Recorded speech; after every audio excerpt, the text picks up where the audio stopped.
Gerson, na entrevista anterior, nós chegamos a falar da Copa de 70, você falou sobre a emoção de ganhar um campeonato. A gente queria detalhar algumas coisas sobre 70, principalmente o seguinte: você faz uma partida de estreia memorável, você dá passe para gol, você é um dos grandes destaques da estreia do Brasil com a Tchecoslováquia, mas você se contunde e fica a primeira fase toda fora, né? Como foi essa contusão? Foi uma fisgada antes de começar a Copa do Mundo. Nós estávamos ainda no treinamento lá em Irapuato. Guanajuato. Irapuato também. Foi duas cidades que nós fizemos um pouco mais acima de Guadalajara. Né? Guadalajara, se não me engano, fica a 800 metros ao nível do mar, se não me engano. Bom, e nesse treinamento eu senti uma fisgada. E antes Aí viemos para Guadalajara, fiz tratamento e tal, e o primeiro jogo joguei. Aí o segundo jogo, como eu estava em tratamento, eu não joguei o segundo jogo contra a Inglaterra. Entrou Rivelino no meio do campo, Paulo César na ponta esquerda. E o Zagallo me falou: olha, se nós ganharmos esse jogo, eu descanso você para o terceiro jogo, para você pegar a outra fase toda. Tudo bem. Ganhamos o jogo, né, de 1-0, gol lá do Jairzinho, no passe do Tostão. Do Tostão e tal, do Pelé. E aí eu descansei o terceiro jogo. E aí voltei para jogar contra Peru, Uruguai e a decisão. Eu acho que a minha saída não alterou. É por isso que a gente diz que essa seleção era uma seleção que jogava, é o que dizem, né? Por música, né?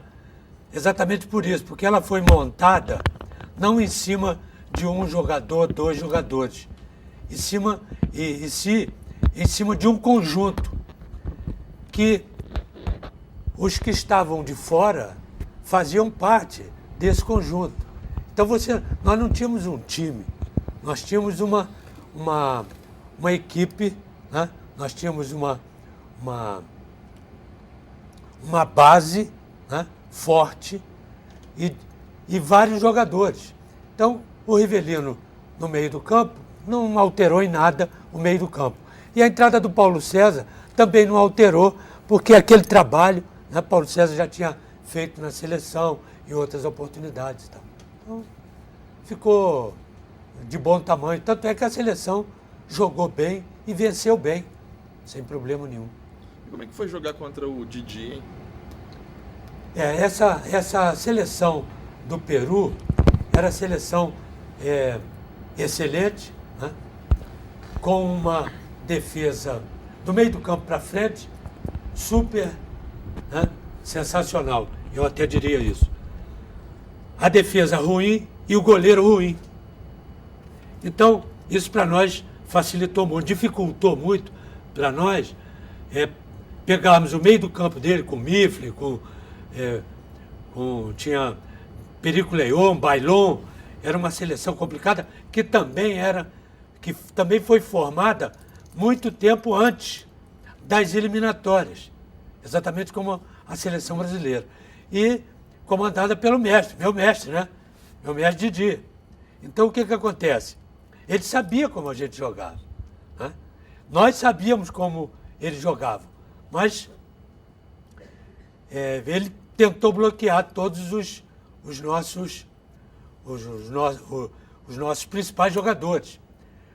Como num certo pedaço de jogo, fomos bloqueados. Só que nosso ataque era um super ataque, com uma defesa ruim e com um goleiro ruim deles. Então, para nós foi muito mais fácil, né? Passamos uma certa dificuldade para marcá-los, mas, em compensação, eles não conseguiram marcar o nosso ataque. Tá certo? E acabou o Tostão arrebentando com o jogo, fazendo gol pra caramba lá e tal. Vocês chegaram a ter contato com o Didi antes do jogo, conversar com ele? Não, só na entrada conversamos e depois na saída também. conversamos. Já é um relato que ele teve um constrangimento muito grande de estar jogando contra o Brasil. Teve, realmente teve. Como nós também, né? Porque ele era campeão do mundo, né? Ele era mestre. E conhecia nós todos, desde moleque, né? Desde moleque.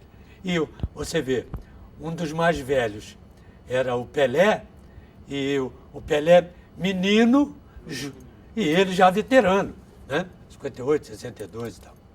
Então,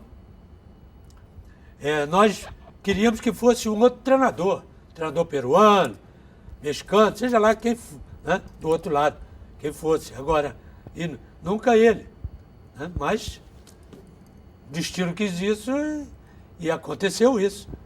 E, felizmente, nós ganhamos. Um jogo um pouco complicado, um jogo um pouco apertado, mas eu acho que a nossa seleção era melhor. E aí um tema que eu acho que a gente não chegou a falar no nosso último encontro, jogar com o Uruguai numa semifinal revivia 50, né? Você falou mesmo, garoto, sentiu isso. Esse foi um dos problemas ruins desse jogo, porque a imprensa colocou isso. Se aforra, não sei o que de 50. O que eu disse. Não estava no grupo, não? O grupo não tinha isso ainda, não? Foi mais repercussão do que a imprensa disse? Exatamente, porque a imprensa criou isso tudo, né? Nós sabíamos disso, mas tinha gente ali que não era nascida em 50. Eu era também um dos mais velhos e tinha 9 anos em 50. Eu vi um jogo da Copa do Mundo aqui, Brasil e Espanha e tal. O Ademir fez um monte de gols e tal, mas me recordava disso vagamente. Mas aí, porque é a forra, que é isso, que é aquilo. E a seleção uruguaia, nessa oportunidade, ao pé da letra, era uma seleção fraca. Fraca. Todos os sentidos. E nós podíamos jogar com eles 50 jogos, nós íamos ganhar os 50 jogos, com facilidade. Então, como nós ganhamos? Só que a nossa seleção, como disse muito bem o Zagallo no intervalo, o Zagallo só disse isso aqui. Quando é que nós vamos começar a jogar? Isso que está jogando aí é a seleção brasileira? É a nossa seleção? Vocês estão de brincadeira. O que eu vou falar aqui? E realmente não tinha nada que falar. O problema era nosso. Você acha que era psicológico? Talvez até por uma marcação mais forte no início do jogo. O nosso jogo não encaixou nos primeiros momentos. O gol do Uruguai também. O gol do Uruguai foi um gol que ninguém entendeu. Bola foi para lá, bola veio para cá, que não tinha que... Essa bola não pode passar assim, e nós sabíamos disso. E a bola passou para lá, passou para cá. Clodoaldo tentou cortar. Clodoaldo não foi culpado de nada. Ele tentou cortar a bola desse vai e vem. E não cortou. E aí o cara entrou, o Brito entrou nele, a bola sobrou, confusão lá danada. Monteiro Castilho, o Cupijas, chutou a bola de canela. E o Félix esperava um chutão e ela veio pingando e passou. Tudo desconcentrado, né? Bom, aí foi isso. Não tinha mais nada para falar, vamos voltar para jogar. Agora, olha aqui, vamos ver se não jogamos isso aí, não. E se nós jogarmos isso aí, com essa seleção de primeiríssima qualidade que nós temos, nós vamos perder para essa seleção? Pô, peraí, ó. Voltamos, como é que foi? Aí entrou no jogo da seleção brasileira, que era o jogo normal de qualquer grande seleção, que era a nossa. E não era a uruguaia. E ganhamos com uma certa tranquilidade. É isso. O jogo com a Itália também foi um jogo controlado, né? Mas a Itália nós sabíamos como a Itália jogava. De esquema tático da Itália, né? Eles marcavam homem a homem. Então nós tínhamos uma variação dentro desse esquema, né? Se marcasse homem a homem, chegar toda a marcação italiana para cá, entrar o Carlos Alberto sozinho, né? Eles jogavam com 2 homens no meio do campo, nós jogávamos com 3, às vezes até 4 homens. E o gol que nós tomamos foi um gol de bobeira nossa, não foi. Porque aí depois da Copa do Mundo, nós sentamos aí e tal, depois que a ficha caiu e tal, para analisar o que nós fizemos, o que poderíamos fazer de melhor e os gols que tomamos. Não teve um gol, Jogada trabalhada. Só bobeira nossa, mau posicionamento. Olha lá, como é que você vai ficar ali, cara, quando você tinha que ficar aqui? O treinamento mostrava isso. Tá, mas isso, na partida, você foi parar lá. E quando não era para ficar aqui. Só gol por mau posicionamento nosso, bobeira, uma marcação mais dura, e você foi mole na jogada. Só problema nosso. Que poderíamos sair da Copa do Mundo. Ah, mas aí é pedir demais. Tudo bem, mas poderíamos sair na Copa do Mundo sem ter tomado um gol. Está aí, para todo mundo ver. E nós fizemos isso lá. E quando terminava o jogo, nós íamos conversar, passar o tape lá. Aí, como é que pode tomar um gol desse, cara? Aí no treinamento seguinte, para o outro jogo, treinamos aquilo. Olha aqui, ó. Tá lembrado? Tá. Então, olha aqui. É assim, ó. Quer dizer, então não tinha erro ali, ó. Não tinha erro. Muito bem administrado pela comissão técnica, né? Pelo Zagallo, principalmente, que era o mestre da história toda. Então não tinha erro ali, ó. Não tinha erro. E pelo time que nós tínhamos, e não o time, pelo elenco que nós tínhamos, não podia dar errado. Tanto dentro quanto fora do campo. Não podia. Você falou muito que o problema de 66 foi um uso político, foi interferência política. Brasil tricampeão, heróis do tri, volta, todo mundo sabe a ambiência política daquele momento. Houve uma manipulação da imagem da seleção brasileira, né? Vocês se sentiram usados? Teve, por exemplo, prêmios que não foram dados? Não. Não houve nada disso. E eu vou dizer aqui com a maior sinceridade. Se houvesse essa pressão, nós não jogaríamos. Não teve pressão nenhuma. Não tivemos pressão nem dos militares, nem da comissão técnica, de nada. Nosso trabalho foi, em 70, foi justo. É isso que nós vamos fazer, foi isso que foi traçado, foi isso que nós fizemos. Não teve interferência nenhuma política, né? Política partidária, política militar, nada. Mas terminada a Copa, houve o governo militar se apropriou da imagem da seleção, né? Vocês vão para Brasília... Não, como todas as outras seleções também. Andando de carro aberto, chegando de carro aberto. Isso é outra história. Fomos para Brasília, como todas as outras fizeram, sentamos lá com o presidente, conversamos até com o presidente sobre o problema do atleta profissional no país, aposentadoria, tratamos isso tudo. Só que depois, né, aí foi criada a associação, foi criado o sindicato, tá certo? Mas nós sentamos lá, presidente, olha aqui, jogador de futebol, principalmente, o atleta profissional de modo geral no país, mas principalmente jogador de futebol, quer dizer, e nós estamos ali com o gasto todo, porque tínhamos sido campeões. Presidente, olha aqui, nós precisamos disso, a classe precisa disso, não é reconhecida e tal. Queríamos uma ajuda do governo.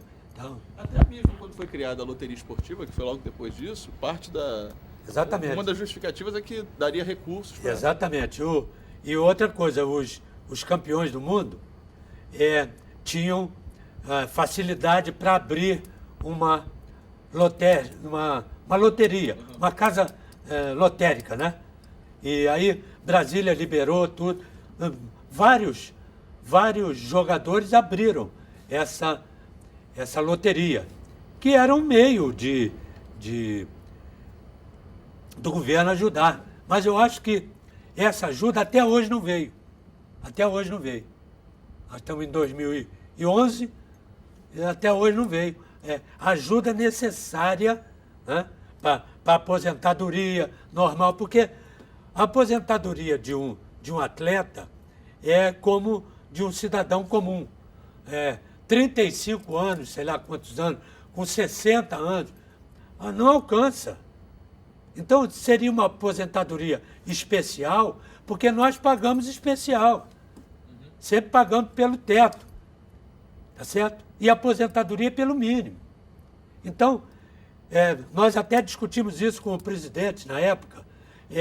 Seria uma aposentadoria que, mesmo depois de aposentado, você continuaria colaborando, o ex-jogador, para os que vinham. Mas isso teria que ser de todos. Por isso é que nós pedimos associação, um sindicato, para administrar isso. Sindicato administrado pelo governo, parte do governo, parte do atleta, tá certo? Quer dizer, parte pela associação ou pelo sindicato. Então isso seria uma bola de neve. E o cara seria aposentado por esse fundo que o governo criaria com a aquiescência nossa. É mais ou menos o que eles estão tentando fazer hoje, os atletas. Então eu acho que isso desde aquela época e antes desta época, já deveria ter sido pensado e administrado. Porque você vê, fora do contexto do futebol, tem atleta medalhista brasileiro que treina descalço, ou não? Que não se alimenta direito para ter o treinamento, que não é do atleta profissional de futebol. Atleta do atletismo, por exemplo. A gente vê aí, os caras fazem isso. É porque são excelentes atletas. Aí o que tem que fazer? Sair do país, pegar um patrocinador, sair do país para treinar com A, com B, com C. Quando ele pode treinar aqui, que aquilo é dom. Ninguém tira aquilo dele. Agora, por que ele tem que correr descalço? Por que ele não pode ter um tênis adequado? Por que ele não tem que ter uma roupa adequada? Uma alimentação adequada? Por quê? Isso é que nós discutimos em todos os sentidos. Não é só futebol. São todos os atletas. O esporte é uma perspectiva maior. Exatamente. Nós não queremos ministro para sentar, para aparecer na telinha, para dizer baboseira. Isso nós já estamos cansados de escutar. Ó. Nós queremos um negócio, né, ao pé da letra, que o atleta possa ser sustentado quando ele está em atividade e quando ele não está em atividade. Pelo que ele já deu. E não adianta que ele não vai comer medalha, taça, faixa. Ele não vai comer isso, nem alimentar a família dele. Mas ele largou a família lá, passando necessidade, para se dedicar exclusivamente a isso. E num todo ao Brasil. Agora, na hora da foto, eles estão todos aí. Políticos, presidentes, esses caras todos aí, que só atrapalham. Já se você opta por se afastar da seleção brasileira em 72, né? No torneio você decide que ali seria a sua última participação. Porque eu contava, inclusive, em entrar em 74. Na Copa? Na Copa. Então eu estava no Fluminense. Então a seleção foi convocada, tá certo? Para 74. E eu começava a passar, não sei se por causa de idade, já um desgaste muito grande, né? Porque a gente não tinha férias, não tinha nada disso, engatava uma coisa na outra, um ano na outra. E eu tive um estiramento forte. Já no Fluminense? Fluminense. Aí a seleção já convocada. E eu fiquei 30 dias parado. E a seleção treinou já esses 30 dias já. Então, o Coutinho veio falar comigo, o Zagallo também, o que eu achava. Eu falei, olha, infelizmente não vai dar. Porque daqui que eu entre em forma, eu já tinha 32 para 33 anos, daqui que eu entro em forma, né? Estou parado 30 dias. Esses caras já estão mais adiante. Eu nunca vou conseguir estar no mesmo nível. E não adianta, eu vou ocupar o lugar de um, né, que possa fazer muito mais do que eu, inclusive tecnicamente. Tá certo? Então, para mim, infelizmente, não dá mais. E não fui. Não adianta você forçar uma coisa que não vai acontecer.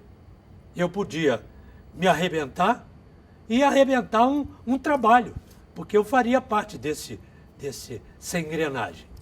Então, eu preferi parar.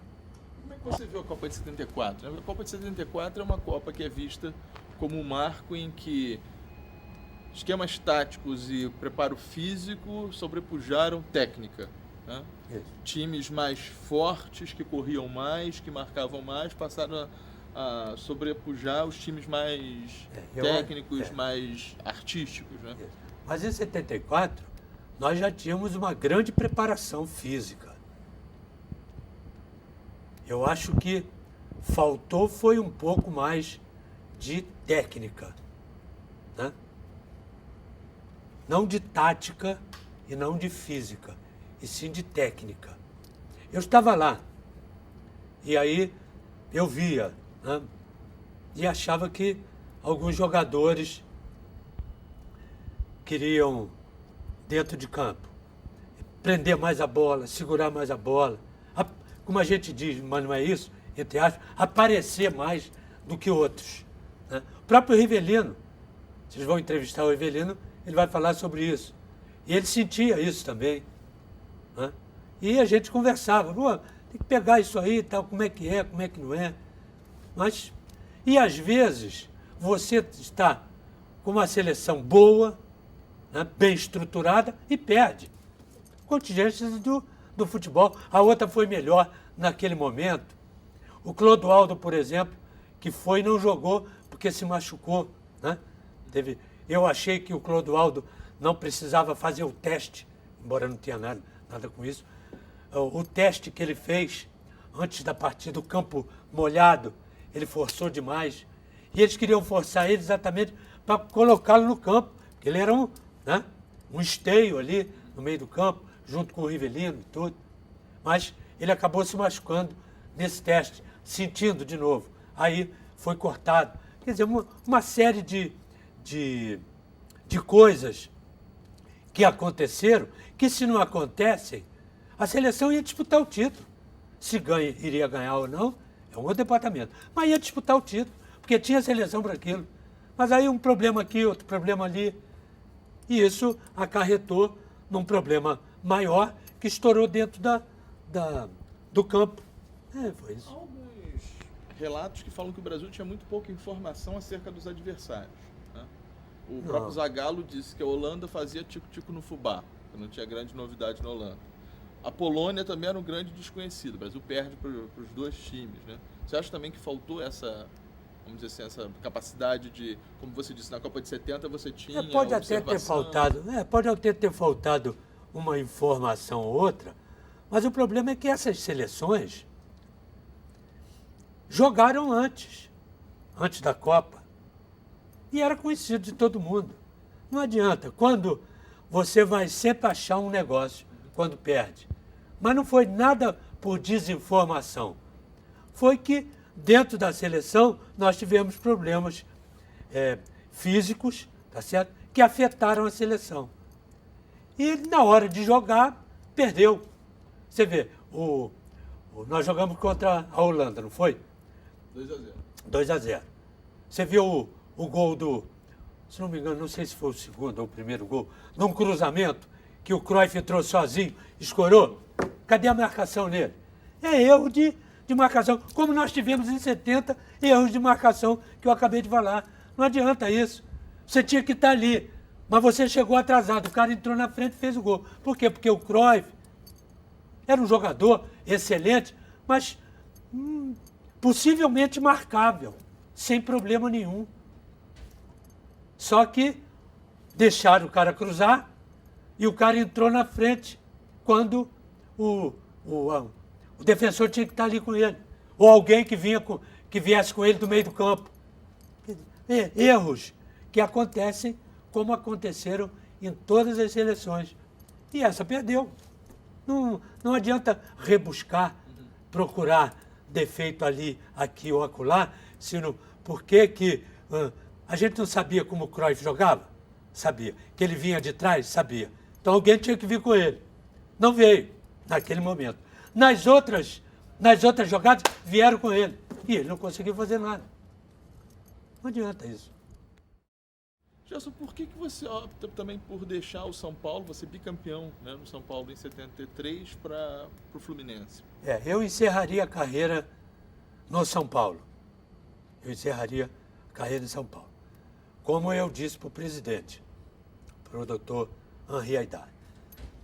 Mas o meu problema em São Paulo não foi com o São Paulo, não foi de nada. O problema foi puramente familiar. Que a minha filha menor, a que faleceu, tinha problema de clima. E eu já vinha atravessando isso durante os 2 anos que eu tive lá. Virava e mexia, a minha mulher tinha que trazê-la para cá, para o Rio, porque é um clima mais quente. E lá, essa temperatura vai, de dia está 20 graus, de noite 3 graus. Aí de dia está 3 graus. Daqui a pouco, 20 graus. Essa variação de temperatura, ela tinha um problema sério. Virava e mexia, ela tinha que ir para o hospital. Então, várias e várias vezes. E aí, para eu sair, né, terminou o meu contrato, fui falar com o doutor Henri, ele sabia desses problemas todos, tanto é que me liberou imediatamente. Não, Gerson, está liberado. Pode arranjar um clube lá no Rio, mas as portas estão abertas aqui, tal, para qualquer problema e tal, se você quiser ficar, mas eu não posso. Inclusive, para eu sair de lá, essa noite, eu fui com a minha família, falar com ele, levei as meninas e levei minha mulher. Fui na casa dele, conversamos tudo, ele já sabia o problema que eu estava atravessando. Então, isso não tem como. Mas a intenção, se não fosse isso, a intenção era encerrar a carreira em São Paulo, no São Paulo.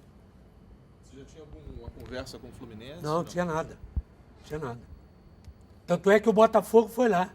Não acertaram, depois foi o Fluminense.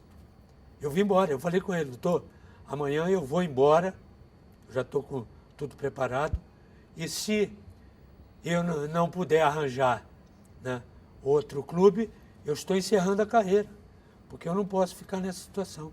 E ele compreendeu muito bem. Porque os médicos do São Paulo, doutor Dalzel, é que me acompanhava, e acompanhava as crianças também. Né? Várias e várias vezes, o doutor Dalzel foi comigo para o hospital, com essa minha filha menor. Várias vezes. Dela ficar internada 2, 3 dias, com coisa de respirar, essas coisas todas. É muito desgastante. Não tinha como. Agora, você vem para o Fluminense no momento que o Fluminense está estruturando o grande time da década de 70, que é a máquina, né? Você é campeão, né, no Fluminense em 70. Antes. Eu vim antes. Pois é, você é campeão em Exatamente. 70. E quando o Rivelino vem, é o momento que você também decide parar. Quando eu vim para o Fluminense, que o Fluminense foi me buscar lá em São Paulo, comprar o meu passe lá em São Paulo, eu falei para o presidente, falei para o Paulo Amaral, que era o técnico na época, e para o dirigente que foi me buscar, eu não me lembro o nome dele, vê se eu me lembro o nome dele, eu falei, para que vocês me querem no Fluminense? Eu já estou parando. Eu tenho mais o quê? 1 ano, 2 anos? Vocês têm aí Pintinho e Kleber, que vieram da base. Para que vocês me querem? Esses dois são excelentes. Pintinho é excepcional.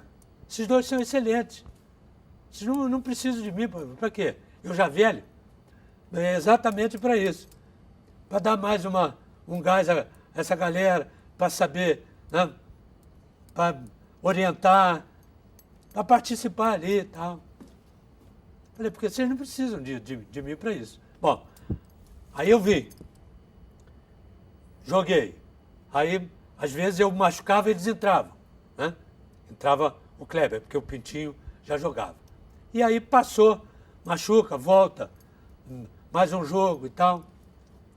Aí terminou o campeonato, nós fomos campeões. Aí veio o Horta, doutor Francisco Horta, como presidente. Aí, para formar essa máquina. Aí trouxe o Rivelino, né? Trouxe o Paulo César, trouxe o Mário Sérgio, trouxe esse argentino, Doval. Aí montou aquele time todo. Aí ele me chamou, falou, o que você quer fazer? Quer jogar? Falei, jogar não posso mais, não dá mais. Já não fui à Copa, porque estava machucado, aquelas coisas todas. Então, e eu já estou. Então você vai ser meu treinador. Você vai ser treinador dessa galera aqui. Para mim era fácil, ou não? De olho fechado montava aquele time. Como treinador, montou.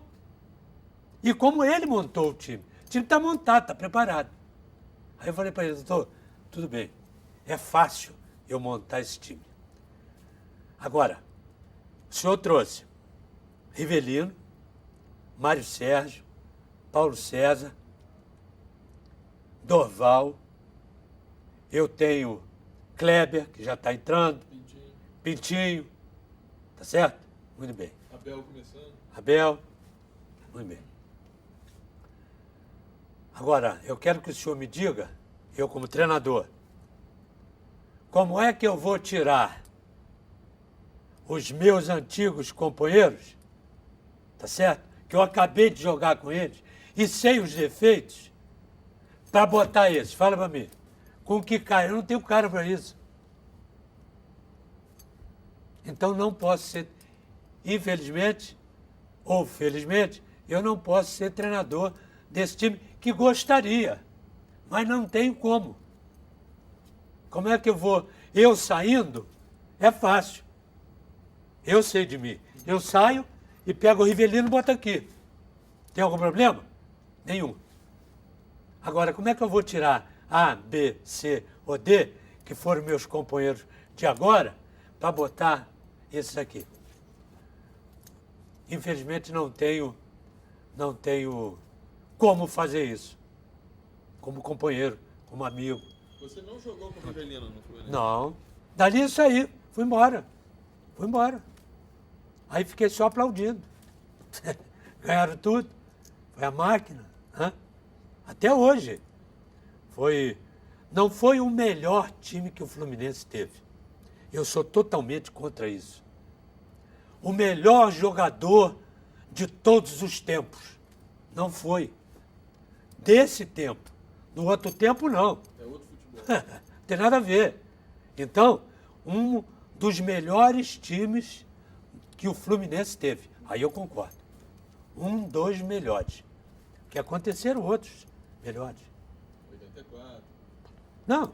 Na década de 50. Não, 40. Lá para trás. Se você vai dizer, o Rivelino foi o melhor jogador de todos os tempos do Fluminense. Não foi. Tem outros. Daquela época, foi. Ponto. E de outra época, para frente. E a anterior? O Fluminense é só aquele?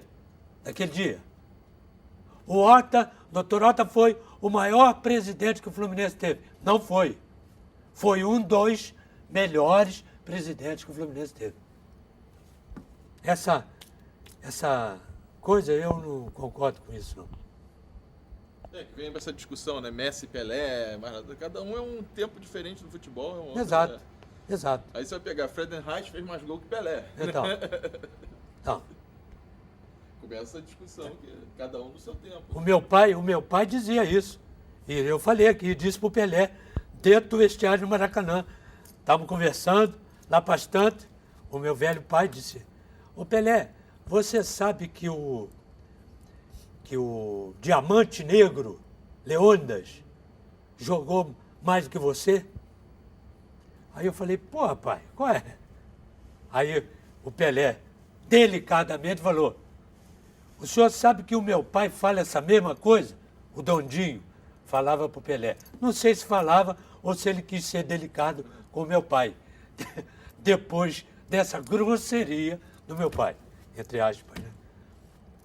Mas tudo tem sua época, seu tempo. Você parou de jogar, mas não quis se afastar do futebol, né? Não, eu já pensava em ser comentarista e radialista. E aí tive a chance que o Dualcei e o Carlos Marcondes, felizmente hoje já não estão entre nós, eles me chamaram. Não quer... Tupi. Rádio Tupi. Não quer bater um papo com a gente? Falei, ué, tudo bem, mas será que eu tenho jeito para isso? Falei, ué, claro. Você quando saía do campo não fazia um comentário do que foi o jogo? Por que foi, por que não foi? Por que tinha... por que tinha que entrar por lá? Por que tinha que sair por aqui? É exatamente isso que você vai dizer. Tá certo? Então, quer fazer um teste? Ah, tudo bem, então vamos lá na rádio. Fui na rádio. Fui lá conversando, vi o jogo domingo, uma segunda-feira. Vi o jogo domingo? Vi e tal. Fui no Maracanã. E aí? Ah, foi assim, achei isso, achei aquilo outro e tal. Achei que podia ser melhor por ali, por aqui e tal. É exatamente isso que você tem que falar. Comentário. Vamos para o estúdio? Vamos para o estúdio. Desci, fui para o estúdio. Aí, então olha aqui, quando o operador der ok, pode falar, pode fazer esse comentário que você acabou de fazer. Tá bom. Aí o cara, gravando. Para sair 1 minuto, eu gastei meio balde de fita. Não saía. Saía um pedaço, não saía outro. Porque gravando é diferente, não. Aí, falava, não vai dar.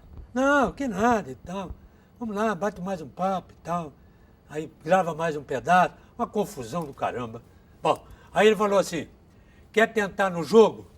Falei, pô, se não deu aqui, vai dar no jogo? Não vai. Não, mas tem que começar. Vamos pro jogo. E o Rui Porto, também não está mais entre nós, me ajudou também muito, que era o Papa. Ele e o Saldanha eram os papas disso aí, da comunicação. Eu diria, da comunicação fácil. Porque comunicar é fácil. Ou é relativamente fácil. Agora, comentar para esses caras era muito fácil. A capacidade de simplificação. Não, juntava tudo num pedacinho desse tamanho e pronto. E botava lá.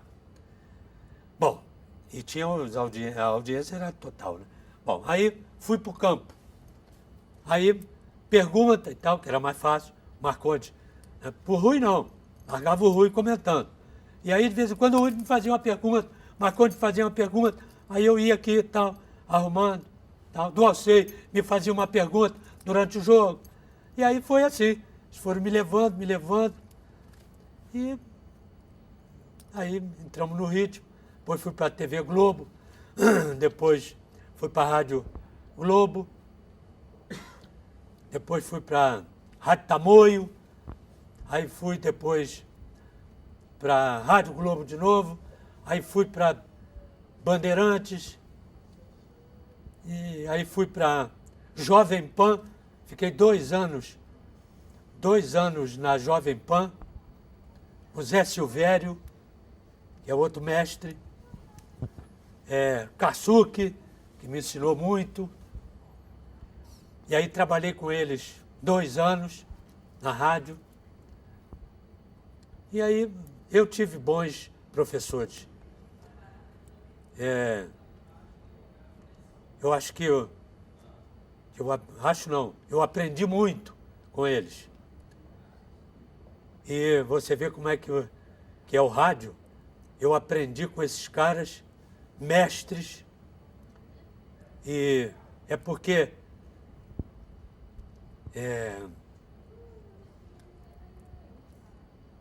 a minha capacidade não foi tão grande para pegar tudo isso que esses mestres passaram para mim. que eu ainda estou aprendendo. Hoje com o Zé Carlos, o Gilson, a galera toda aí. É isso. Gerson, eu queria agradecer muito a sua entrevista, né, o seu depoimento aqui para o projeto do Museu do Futebol. É um dos grandes do nosso esporte. E queria deixar uma última palavra sua despedida aqui para a gente. Só tenho que agradecer a você, né, a vocês todos do Museu do Esporte, que isso vai ficar aí. Né? E a história vai contar mais do que eu contei aqui. É isso aí, obrigado a todos.